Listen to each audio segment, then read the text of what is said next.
या देशात मनुस्मृतीचा कायदा मोडता येत नव्हता, ब्राह्मणाचा ब्र सुद्धा काढता येत नव्हता, ब्रह्महत्या महापाप मानलं जायचं। तेव्हा जगद्गुरु जगतवंद्य तुकोबरायांनी अभंग लिहिला, काय महिमा वर्णू आता सांगणे किती, कोटी ब्रह्महत्या मुख पाहता जाती। अरे आमच्या तथागत विठ्ठलाचा काय महिमा सांगावा, 1 कोटी ब्राह्मणांची हत्या झाली आणि एकदाच विठ्ठलाचं तोंड पाहिलं तर सगळं पाप धुतलं जातं। हा मनुस्मृतीच्या विरोधातला अभंग लिहिणारे गाणारे जगतवंद्य जगद्गुरु तुकोबाराय आणि प्रतापगडाच्या पायथ्याशी कृष्णा भास्कर कुलकर्ण्याची खांडोळी करून हाच तुकोबारायांचा अभंग प्रत्यक्षात खरा करून दाखवणारे त्यांचे खरे पटशिष्य, रयतेच्या राज्याचे संस्थापक, कुळवाडी भूषण बहुजन प्रतिपालक, ज्यांनी सह्याद्रीच्या दऱ्याखोऱ्यातून घोड्यांच्या टापांचा आवाज दिल्लीच्या तख्तापर्यंत नेला, ज्यांच्याबद्दल ज्योतिराव फुले म्हणाले आम्हा कुळवाड्यांचा राजा, आणि म्हणून छत्रपती शिवाजी महाराज, लोकराजा राजर्षी शाहू महाराज आणि तुमच्या आमच्या एकूण सगळ्या क्रांतीचे जनक असणारे ज्योतिराव फुले साहेब यांना देखील अभिवादन करतो। 29 वर्ष घोड्यावर बसून राज्यकारभार करणाऱ्या लोकमाता अहिल्याबाई होळकर, त्यागमूर्ती रमाई भीमाई आणि राष्ट्रमाता राजमाता मासाहेब जिजाऊ यांनाही अभिवादन करतो। बघा, देवाला सोडलेल्या देवदाशी झाल्या, खंडोबाला सोडलेल्या मुरळ्या झाल्या, यल्लमाला सोडलेल्या जोगती झाल्या, पण माझ्या सावित्रीला सोडलेली कुणी डॉक्टर, कुणी इंजिनियर, 2 तर राष्ट्रपती झाल्या। म्हणून क्रांतिज्योती सावित्रीमाईंनाही अभिवादन करतो। मी जेवढ्या महापुरुषांची नावं घेतली तेवढ्या महापुरुषांचं उरलेलं कार्य भारतीय संविधानाच्या रूपाने पुढे आणणारे, या देशातल्या सगळ्या संतांना न्याय मिळवून देणारे, मराठ्याच्या घरात जन्माला आलेले तुकोबराय म्हणत होते घोकावया अक्षर मज नाही अधिकार। आता महाजनाच्या मराठ्याच्या कुणब्याच्या घरात जन्माला आलेल्या तुकोबरायांचा अभंग गाथा जर बुडवला जाऊ शकत असेल, त्यांना अक्षर घोकण्याची संधी जर नसेल, तर इथे अतिशूद्रांचे गाव कुसाच्या बाहेरच्यांचे काय हाल असतील, हा विचार बाबासाहेब आंबेडकरांनी केला। मराठ्याच्या घरात जन्माला आलेले तुकोबराय म्हणत होते नाही कोणी येथे मुक्यांचा जाणं, आम्ही मुके आहोत, आम्हा मुक्यांची जाणीव ठेवणारा कोणी नायकच नाही। हाच अभंग घेऊन तुकोबरायांच्या नावाने मूक नायक पेपर सुरू करणारे आणि खऱ्या अर्थाने मराठ्याच्या घरात जन्माला आलेल्या तुकोबरायांच्या संकल्पनेतला मुक्यांचा नायक ठरलेले भारतीय घटनेचे खरे शिल्पकार, परमपूज्य बोधिसत्व, विश्वरत्न, महामानव डॉक्टर बाबासाहेब आंबेडकर यांनाही या ठिकाणी मी अभिवादन करतो। जग बदल घालुनी गाव मला सांगून गेले भीमराव, गुलामगिरीच्या या चिखलात का ऋतून बसलाय रावत, चल निघ घे बिनेवरती धाव मला सांगून गेले भीमराव, असं म्हणत बाबासाहेबांचं उरलेलं कार्य पुढे चालवणारे आणि शिवरायांचा पवाडा साता समुद्राच्या पलीकडे म्हणजे रशियापर्यंत घेऊन जाणारे साहित्य सम्राट लोकशाहीर अण्णाभाऊ साठे, शिकलेल्या लोकांना ज्यांनी प्रश्न केला तुझ्या हाती तूप आलं, तुझ्या हाती साय, समाजाचं काय रे गड्या, समाजाचं काय, टाटा बिर्ला तरतील बाकी सारेच उपाशी मरतील, असं म्हणणारे लोककवी वामनदादा कर्डक आणि परिवर्तनवादी चळवळीतल्या तमाम महापुरुषांना मी या ठिकाणी अभिवादन करतो, मानाचा मुजरा करतो। इथे भीम आहे, तिथे भीम आहे, तिथे भीम माझा लढा देता आहे, जिथे माणसाला लढा येत नाही तिथे भीम माझा धडा देता आहे।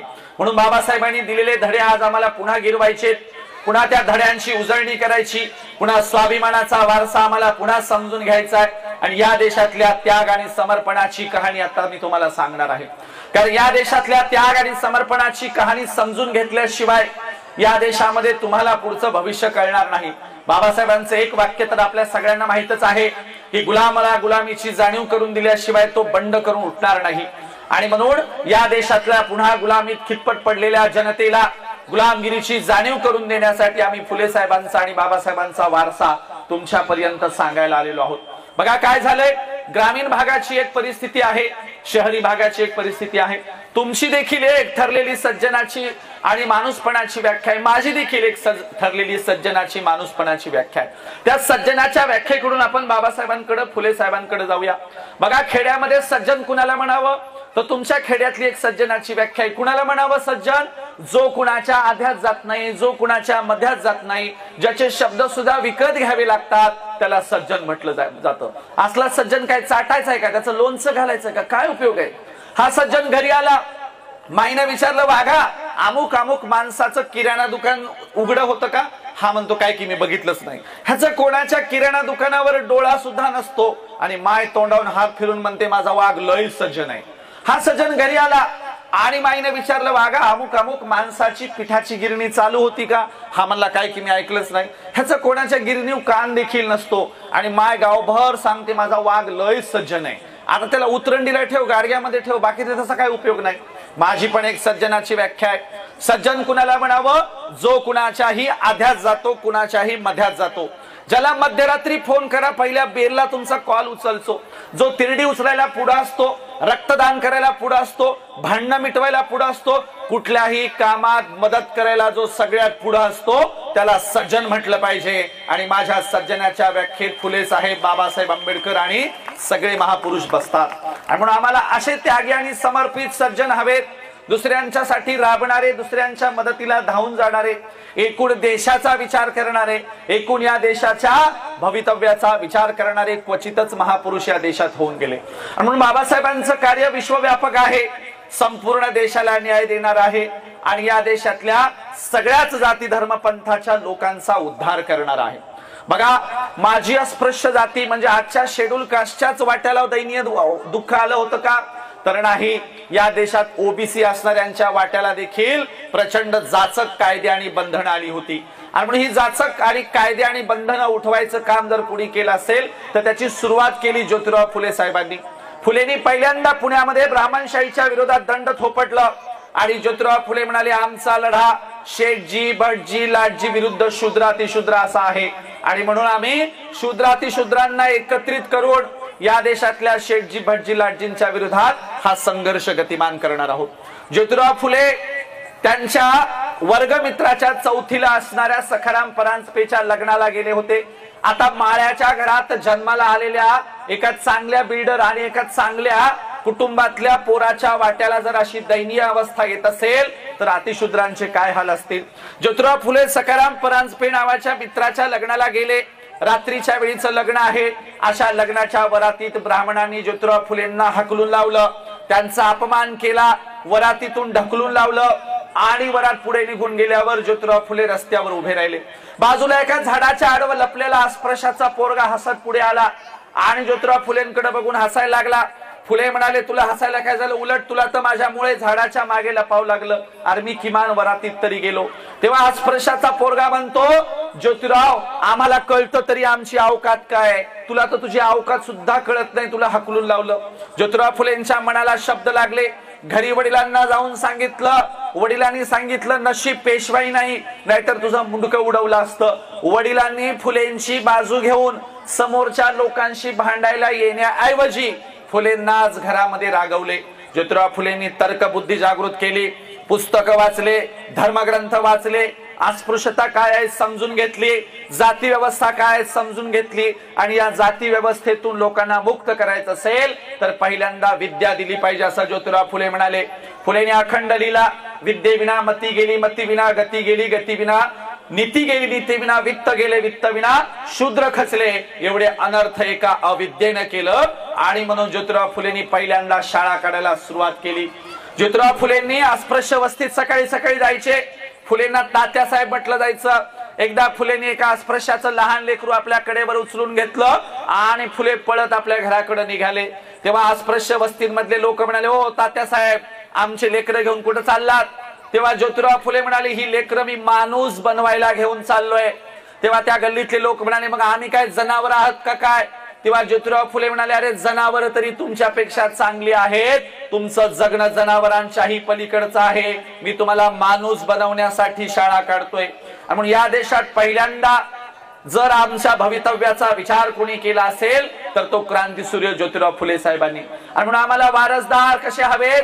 बाबासाहेबांसारखे, फुले साहेबांसारखे आम्हाला विचारांचे आणि या देशाला उंचीवर नेणारे वारसदार हवेत। बघा, एकदा ज्योतिराव फुलेंचे सासू सासरे म्हणजे सावित्रीमाईंचे आई वडील एकदा सावित्रीमाईंना भेटायला आले।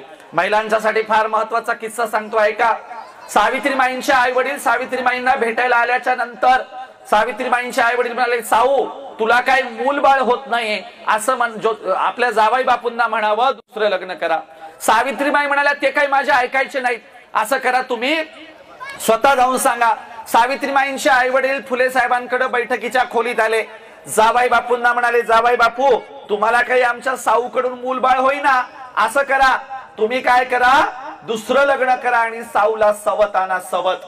ज्योतिराव फुले म्हणाले, दरवेळेला मूलबाळ होत नसेल तर दोष काय स्त्रियांचाच असतो का? समजा मी सावित्रीला दुसरी सवत आणली आणि तिलाही मूलबाळ नाही झालं तर मग साऊला दुसऱ्या सवत्या आणाल का? दुसऱ्या सवत्या आणणार असाल तरच मी दुसरं लग्न करायला तयार आहे. सावित्रीबाईंच्या आई वडील म्हणाले असला कसला जावई आहे बाबा, ऐकतच नाही. निघून गेले. बरेच दिवस झालं. पुन्हा सावित्रीबाई म्हणाल्या असं काय करता, दुसरं लग्न करा. ज्योतिराव फुले म्हणाले साऊ अगं दुसरं लग्न कशाला करायचंय? सावित्रीबाई म्हणाले आपण मेल्यावर आपल्या समाधीवर 4 फुलं व्हायला येणारा आपला वारसदार नको का?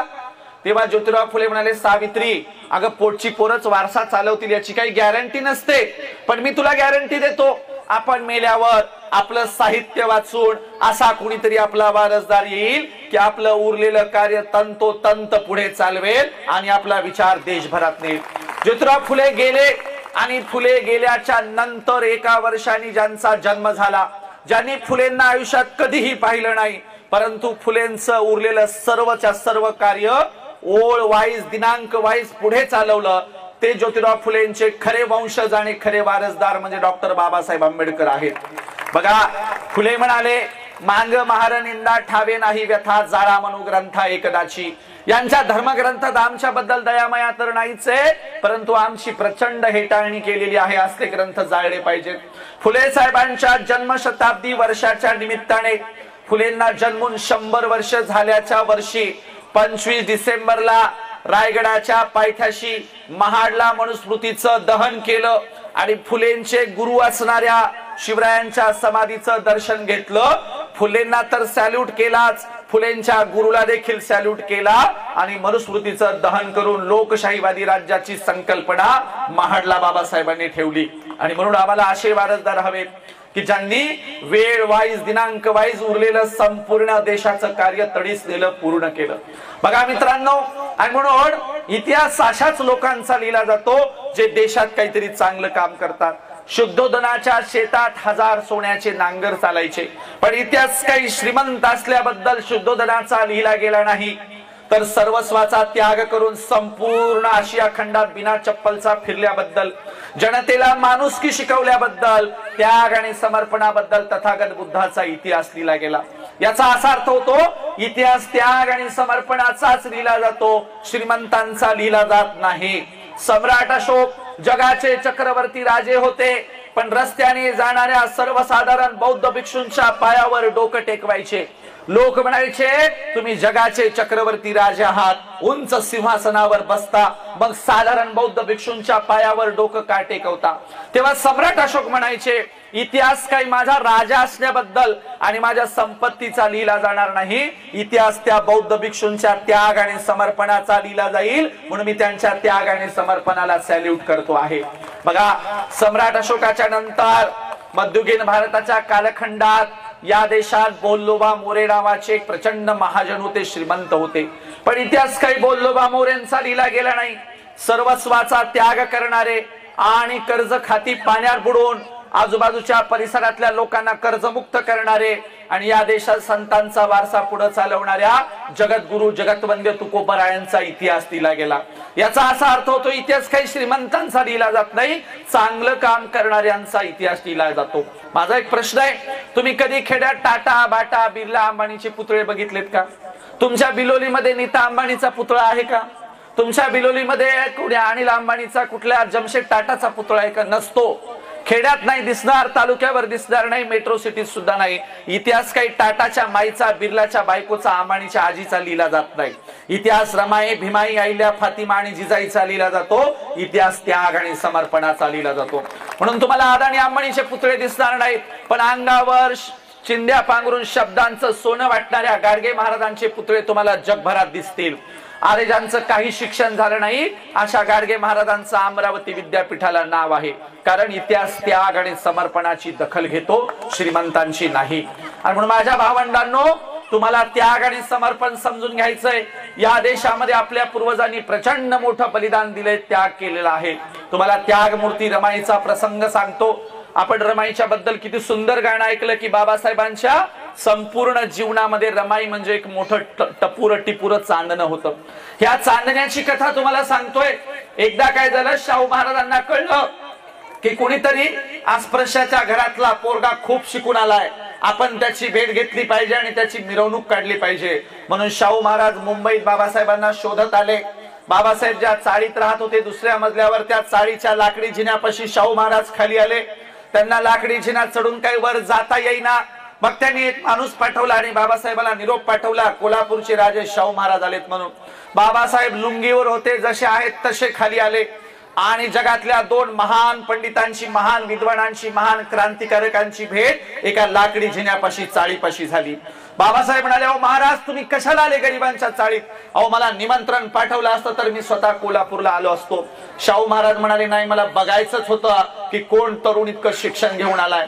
हे बघा आम्ही तुमची तारीख घ्यायला आलो, तारीख द्या तारीख. बाबासाहेब म्हणाले, अहो कसली तारीख मागताय तुम्ही? आदेश द्यायचा, मी येणार त्या दिवशी. कोल्हापुरामध्ये बाबासाहेबांची मिरवणूक ठेवली. दिवस उजडला, हत्तीवर बाबासाहेबांना बसवलं गेलं, बँड पथक लावलं, हलग्या लावल्या, संपूर्ण कोल्हापुरातून मिरवणूक निघाली. बाबासाहेबांच्या मिरवणुकीसमोर साखर वाटली गेली. मिरवणूक शाहू पॅलेस समोर आली. हत्ती खाली बसला. हत्तीच्या अंबारीतून बाबासाहेब खाली उतरले आणि शाहू महाराज पुढे आले. शाहू महाराजांनी स्वतःच्या डोक्यावरचा लाल रंगाचा जरीचा फेटा काढला, बाबासाहेबांच्या डोक्यावर घातला आणि म्हणाले, आज राजेशाही संपली, आता ज्ञानाची राजवट सुरू झाली आणि देशाचे राजे तुम्ही होणार आहात. शाहू महाराज दूरदृष्टी राजे होते. 2-3 वेळा कार्यक्रमात म्हणाले, आता तुम्हाला तुमचा नेता मिळालाय, तुम्हाला तुमचा राजा मिळालाय, देशाचा उद्धार करता मिळालाय. बघा संविधान लिहायच्या अगोदरच शाहू महाराजांनी बाबासाहेबांच्या बद्दल भाकीत केलं होतं की हे प्रचंड मोठे देशाचे नेते होणार आहेत. बाबासाहेबांना जरीचा लाल रंगाचा फेटा घातला. बाबासाहेब घरी गेले, डोक्यावरचा लाल रंगाचा जरीचा फेटा काढला, रमाईच्या हातात दिला. रमाईने फेट्याची घडी केली, लाकडी संकात फेटा ठेवून दिला. बरेच दिवस झाले.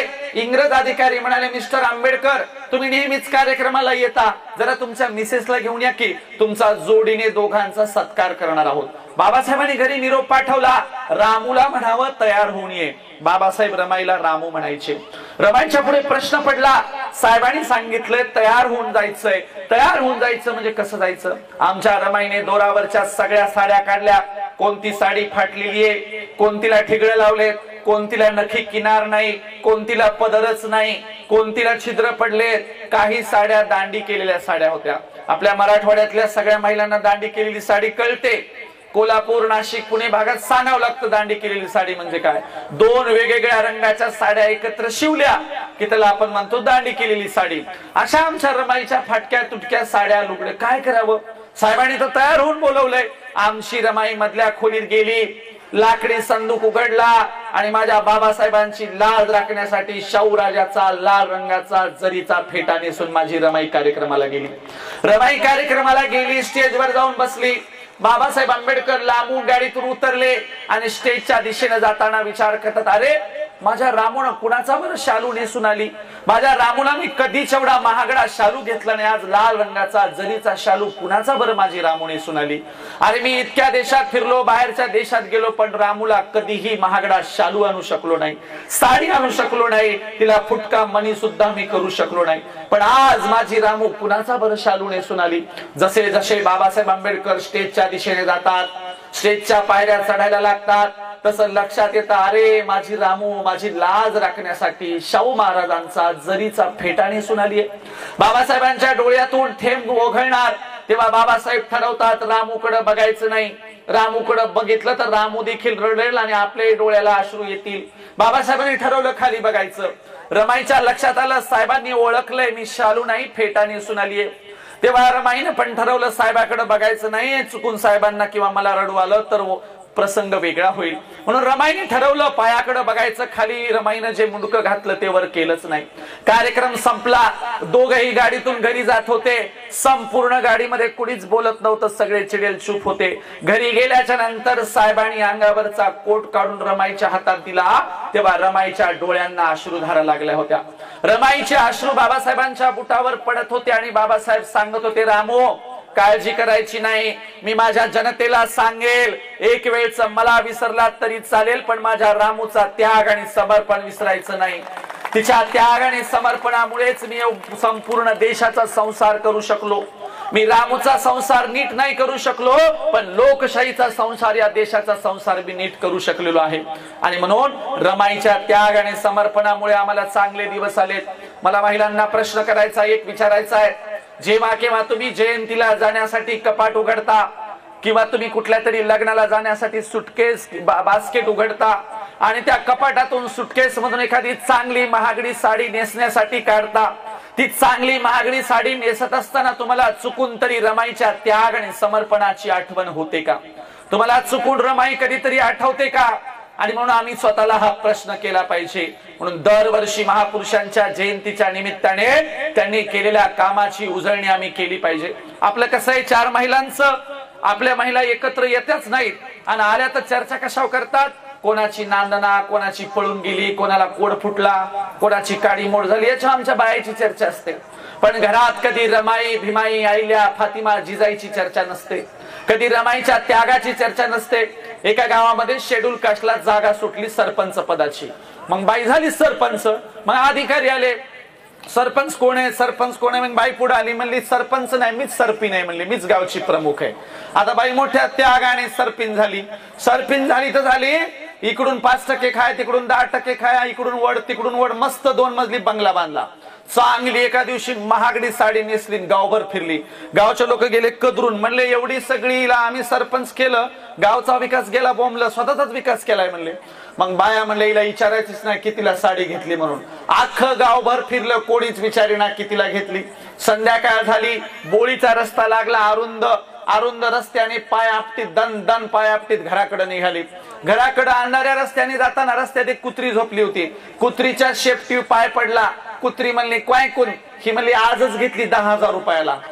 कोणीच विचारेना कुत्रीला सांगायली. अशी आमची सगळी अवस्था आहे, परिस्थिती आहे. आणि म्हणून शेजाऱ्या पाजाऱ्यांशी तरी संवाद ठेवला पाहिजे, ग्रामीण जनतेशी संवाद ठेवला पाहिजे, एकमेकांशी संवाद ठेवला पाहिजे, तरच आपल्या देशाचा, गावाचा, राष्ट्राचा विकास होणार आहे. आम्ही स्वार्थी होत चाललो. तो आमचे सत्यपाल महाराज नेहमी सांगतात, आपलं कसं आहे, बाल्याची माय बाली आणि 10 बाय 10ची खोली. आपलं कसं आहे, माझी बाडी, माझी गाडी, माझ्या बायकोची साडी, याच्या पलीकडे काही आम्ही विचार करत नाही. शेजारचा मेला काय गेला काय त्याच्याशी आम्हाला काही घेणं देणं नसतं. अहो शेजाऱ्याचं सोडा, एका कुटुंबात सुद्धा संवाद उरलेला नाही. संवाद, टीव्ही चालू असते, कोणतं तरी बाहेरून येतंय, रिमोट हातात घेतय, उकड बसूनच गचगच खातय जातय. दुसरं येतंय, सोफ्यावर बसतय तसंच खातय. तिसरं येतंय, टीव्ही बघतय तसंच खातय. कुणाचा कुणाला ताळमेळ नसतो. कुटुंबाची परिस्थिती सुद्धा अशीच आहे. मी एका गावात कीर्तनाला चाललो होतो आणि रस्त्यामध्ये पांडीचा अरुंद रस्ता होता आणि 1 जणाचे गुरढोर उभे होते. मी त्या 1 जणाला म्हणले आम्हाला जायला उशीर व्हायला आणि ती जनावर काढ. म्हणलं कुणाचे ती गुरढोर? ते म्हणला वासरू माहिती आहे मला कोणाचं आहे, ती गाय नाही माहित कोणाची. बरं म्हणलं काढ बाबा कुणाचं आहे ते वासरू? ते म्हणला वासरू त्या गायीचं आहे. म्हणला पण गाय नाही माहित कोणाची आहे. म्हणला लय शहाणा झालास का? म्हणलं सरक बाजूला. जनावर बाजूला काढले. कार्यक्रमाला गेलो. कीर्तन संपलं. कीर्तन संपल्या पोरग स्टेजवर आलं. म्हणलं महाराज मायछान किंवा म्हणला लय भारी बोलतात, चला तुम्हाला चहा प्यायला नेतो आपल्या घरी.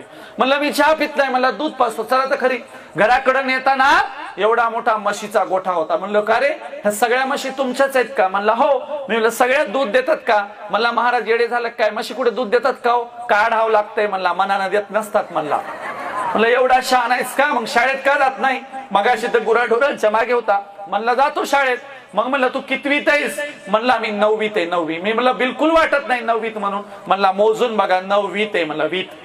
असा पोरगा माझी काडी मलाच लावायला लागला. मला एवढा शहाणा आहेस का? अंगणात गेलो, बापाचा चप्पल बूट दिसले अंगणात.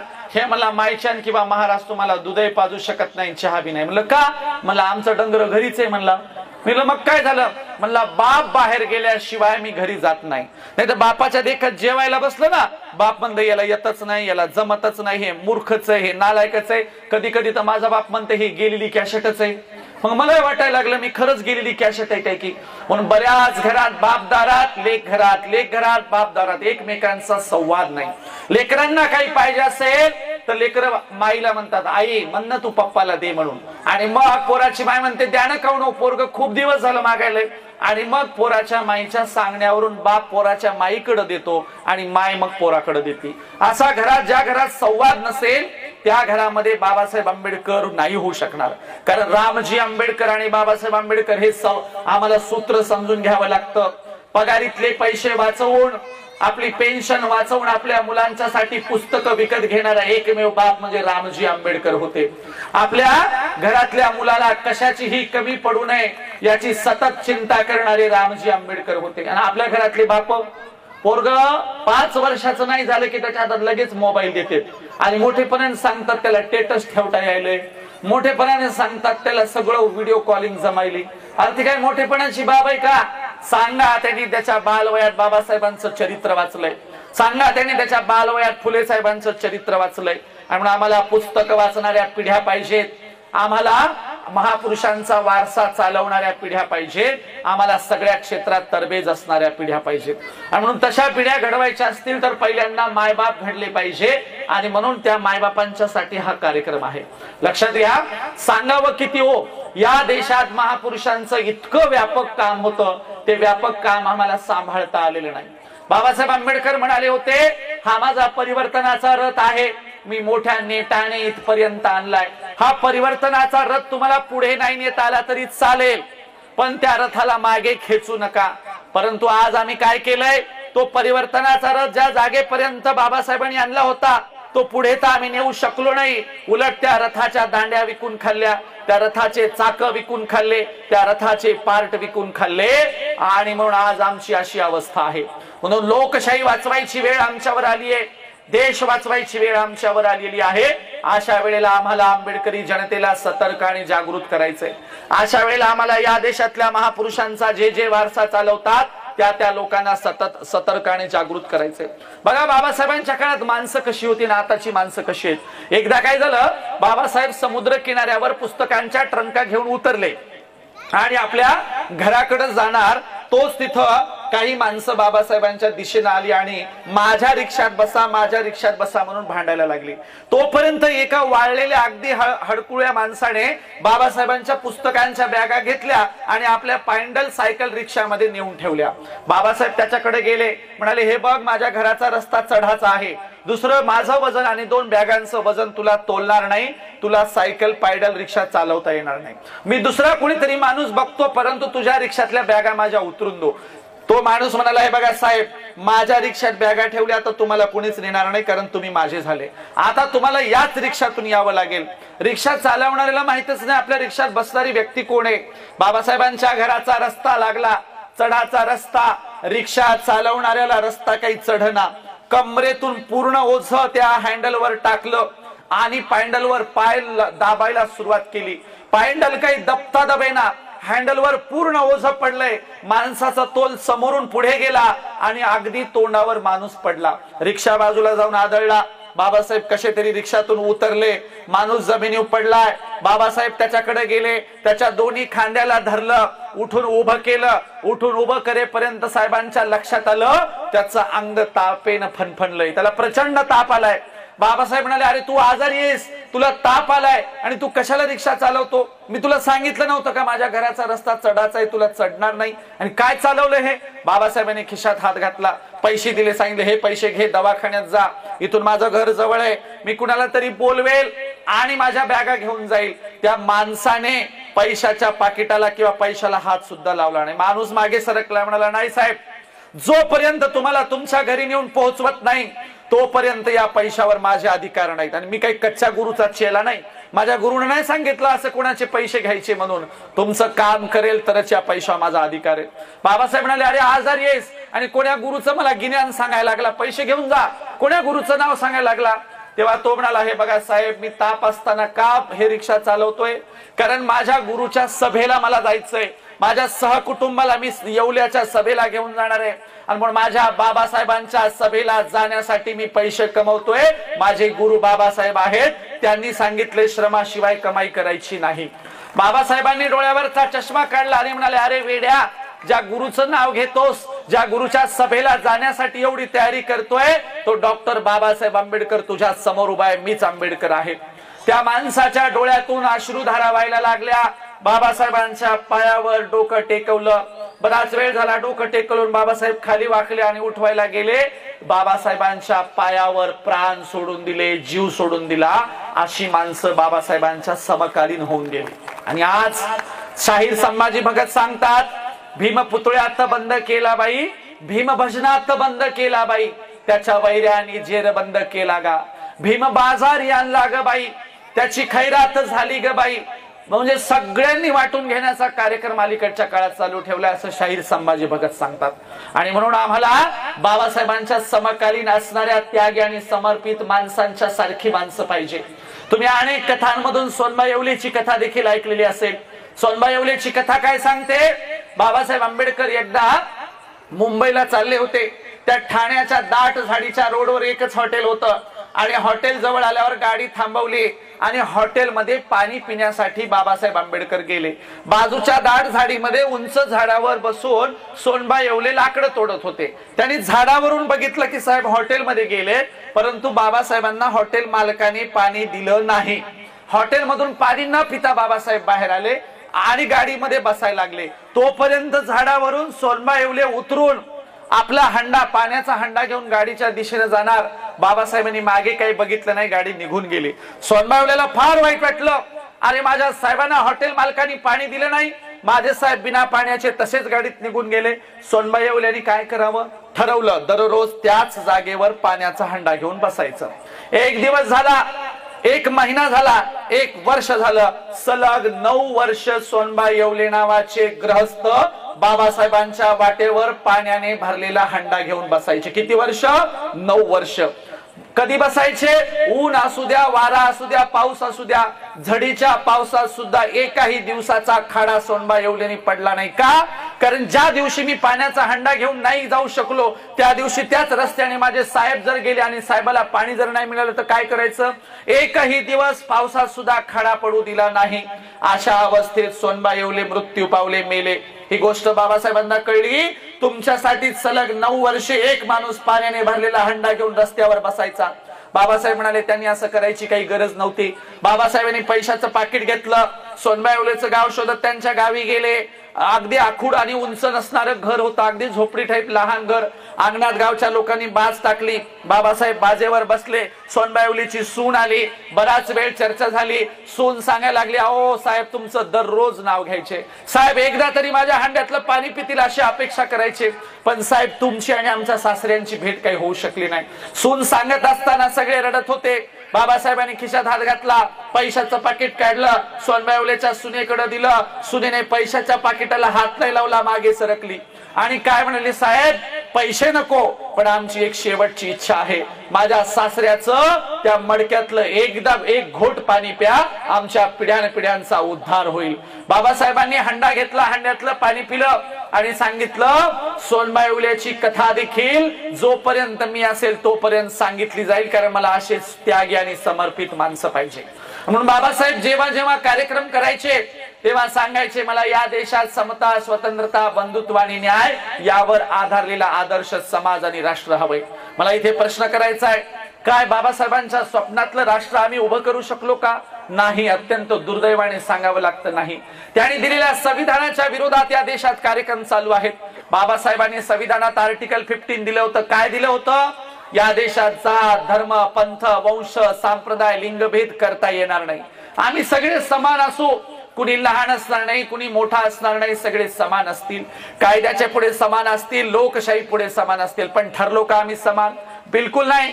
लातूर जिल्ह्यातल्या त्या उदगीर तालुक्यामध्ये मातंग समाजाची सरपंच महिला मंदिरात का गेली म्हणून महिलेला मारहाण करण्यात आली। विदर्भामध्ये आर्वीमध्ये 8 वर्षाचा मातंग समाजाचा पोरगा मंदिरात का गेला म्हणून भर दुपारच्या उन्हाळ्यामध्ये मे महिन्यात गरम स्टाईलच्या फरशीवर ऍसिड टाकून बसवण्यात आलं, लहान मुलाला शिक्षा सुनावण्यात आली। आजही या देशात जाती व्यवस्था आहे, अस्पृश्यता आहे, गैरबराबरी आहे, विषमता आहे, समता लागू होऊ शकलेली नाही। हे दुर्दैव या देशाचं। म्हणून आम्ही सांगतोय की या देशात समता लागू करायची असेल तर प्रत्येक नागरिकाने सतर्क झालं पाहिजे, जागृत झालं पाहिजे। विशेषतः आमच्या महिलांना सांगतोय, तुम्हाला या देशातली लोकशाही वाचवायची आहे, तुम्हालाच हा देश पुढे चालवायचा आहे, कारण आता माणसांकडच्या अपेक्षा संपलेल्या आहेत। आता या देशात स्त्रियांचे पक्ष उभे राहिले पाहिजे, स्त्रियांनी लीडरशिप केली पाहिजे, स्त्रियांनी चर्चा केली पाहिजे, स्त्रियांनी भाषण केली पाहिजेत। म्हणून आमचा विश्वास आता महिलांवर उरलाय। म्हणून महिलांनो जरा जागृत व्हा, आपापसातले हेवे दावे सोडा, भांडण तंटे सोडा। एका खेड्यातल्या एका म्हातारीचा किस्सा सांगतो बघा। एका गावात एक म्हातारी होती, तिला भांडायची लय सवय, अख्ख्या गावाला भांडून बुरबुडा आणला, पण नेमकं तिच्या नातवाचं लग्न होतं। नातू म्हणाला लग्नाला सगळ्यांना घ्या पण या डंगरीला घ्यायचं नाही. घरचे म्हणले का नाही घ्यायचं? ते नातू म्हणला लोकांच्या गावी हिनं भांडण काढलं तर काय करावं.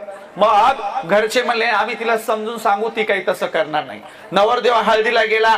म्हातारीला आदल्या दिवशी सगळ्यांनी समजून सांगितलं, आजी लोकांच्या गावी भांडण काढू नये बर का, गपचिप लग्नाला जायचं, अक्षता टाकायचं आणि गपचिप यायचं, भांडण काढायचं नाही. म्हातारी म्हणली हो. लग्न मंडपात नेलं. म्हातारीला खाली बसता येईना. नवरदेव नवरीच्या स्टेजच्या बाजूला खुर्ची टाकून दिली. खुर्चीवर म्हातारी बसली आणि लग्न लागलं. लग्न लागल्यावर सगळे वराडी जेवायला बसले. नवरदेव नवरीनं स्टेजवर पाहुण्यांना फोटो काढायला बोलायला सुरुवात केली. नवरदेवाच्या आत्या आल्या, चुलत्या आल्या, मामे आल्या. नवरीच्या आत्या आल्या, चुलत्या आल्या, मामे आल्या. सगळ्या महिलांचे फोटो काढून झाले. म्हातारीला वाटलं माझा नंबर येत नाही काय की, मला कोणी बोलवच ना. मग आता लक्ष वेधून घेण्यासाठी काय करावं. लग्न मंडपातून एक कुत्री गेली. म्हातारीनं कुत्रीलाच अशा शिव्या द्यायला सुरुवात केली, विचारूच नका. कुत्रीलाच भांडायला लागली म्हातारी. जेवणारे लोक म्हणायला लागली कुणाची म्हातारी बाबा, काय शिव्या द्यायला लागली. नवरदेवाला आला राग. नवरदेव म्हणला ही डंगरी काही चचना म्हणला. आता चचना हा शब्द बीड जिल्ह्यातला आहे. चचना म्हणजे मरणा, खपना. नवरदेव म्हणला ही डंगरी काही चचना. म्हातारीनं ऐकलं, म्हणली बापू तू काय म्हणलास. नवरदेवाला वाटलं आता चचना शब्दाचा खरा अर्थ सांगाव तर आपलं काही खरं नाही. मग नवरदेव म्हणला अगं आजी चचना म्हणजे जेवणास, तू जेवली नाहीस का, आणि जेवून घे बरं. आता म्हातारीला चचना शब्दाचा खराच अर्थ माहित नव्हता का, माहित होता. मग म्हातारीला हुशार. म्हातारी म्हणली मपलं काय बापा, अगोदर नवरदेव नवरी चचल, मग नवरदेव नवरीचे मायबाप चचतील, मग सगळं वऱ्हाड चचल, मग सगळं गणगोत चचल, मग सगळं गाव चचल. मपलं काय, मी चचली तर चचल नाही तर तशीच पचल म्हणली. असा कार्यक्रम आपल्या महिला मंडळाचा. आणि म्हणून आपण आता संपूर्ण इतिहास समजून घेतला पाहिजे. या देशाचा इतिहास बाबासाहेब आंबेडकरांनी एक पुस्तक लिहून सांगितला. कुठला? क्रांती आणि प्रतिक्रांती या देशाचा इतिहास आहे. जेव्हा केव्हा आमची छोटीशी क्रांती होते तेव्हा त्यांची पुन्हा प्रतिक्रांती होते. तथागत बुद्धाच्या विचारधारेवर सम्राट अशोकाचं राज्य चालत असताना पुष्यमित्र शुंग नावाच्या ब्राह्मणाने सम्राट अशोकाच्या नातवाची बृहद्रथाची हत्या केली आणि या देशात प्रतिक्रांती झाली. ब्राह्मणवादी धर्मग्रंथांची निर्मिती झाली. या देशात बौद्ध भिक्षूंचं कत्तल करणाऱ्यांना मुठभर मोहरा बक्षीस दिल्या जायच्या. एकही बौद्ध भिक्षू या देशात जिवंत ठेवला गेला नाही. नालंदा जाळलं गेलं. तक्षशिला नष्ट करण्यात आली. विक्रमशिला जमीन दोस्त करण्यात आली. तथागताच्या नावावरची सगळी विद्यापीठ जमीन दोस्त करण्यात आली. कुमारील भट्ट नावाच्या ब्राह्मणाने शंकराचार्यांना पुढाकार घेऊन या देशामध्ये बौद्ध भिक्षूंना उकळत्या तेलात टाकलं. इतकी प्रचंड अवस्था या देशामध्ये केली. आणि म्हणून मित्रांनो तुम्हाला समजून घ्यायचा या देशाचा इतिहास क्रांती आणि प्रतिक्रांतीचा आहे. जर तुम्ही तुमचा इतिहास विसरलात तर तुमच्या इतिहासाचा गैरवापर झाल्याशिवाय राहणार नाही. तुमच्या इतिहासाचा वापर करून तुम्हाला गुलाम केलं जाईल. आणि म्हणून तुम्हाला गुलाम व्हायचं नसेल तर चांगल्या पद्धतीने तुम्ही जगायला शिकलं पाहिजे, पुस्तकं वाचायला शिकली पाहिजे. माझा समोरच्यांना एक प्रश्न आहे. बाबासाहेबांचं एक तरी पुस्तक वाचलेले किती लोक आहेत त्यांनी हात वर करावं. बाबासाहेबांचं एक तरी पुस्तक वाचलेल्या लोकांनी हात वर करायचं आहे. या बाजूला 2-3 हात आलेत आणि पाठीमागे 2-3 हात वर आलेत. महिला मंडळात बिचारी एक तरी आहे की नाही बघू द्या मला. 2-3-4 तिकडे पलीकडे पण खूप आहेत. महिला मंडळात एका गोल कोपऱ्यामध्ये जरा 2-4 हात वर आलेत. या महिलांच्यासाठी एकदा जोरदार सगळ्यांनी टाळ्या वाजवा. बाबासाहेबांचं एक तरी पुस्तक वाचलेली माणसं आमच्याकडे आहे. इथून गेल्यावर संकल्प करायचा वर्षभरामध्ये बाबासाहेबांची किमान मोजकी पुस्तकं तरी मी वाचणार आहे. कोणती कोणती?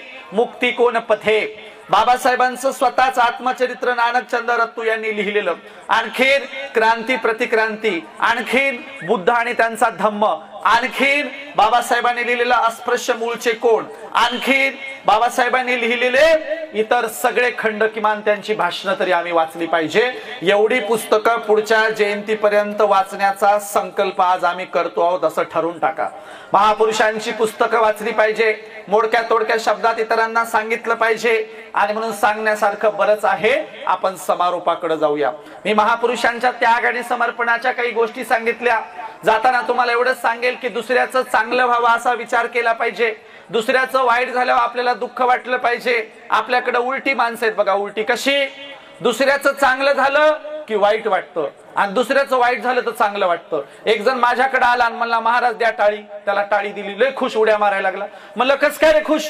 ते म्हणलं आमच्या शेजाऱ्याला लॉटरी लागली. मी म्हणलं पहिला माणूस बघायलो शेजाऱ्याला लॉटरी लागल्यावर आनंदी झालेला. ते म्हणलं तसं नाही, तुम्हाला नाही कळायचं. म्हणलं कस काय? म्हणला त्यांचं लॉटरीचं तिकीटच सापडना. म्हणला त्यांचं लॉटरीचं तिकीट हरवलंय म्हणून याला आनंद झालाय.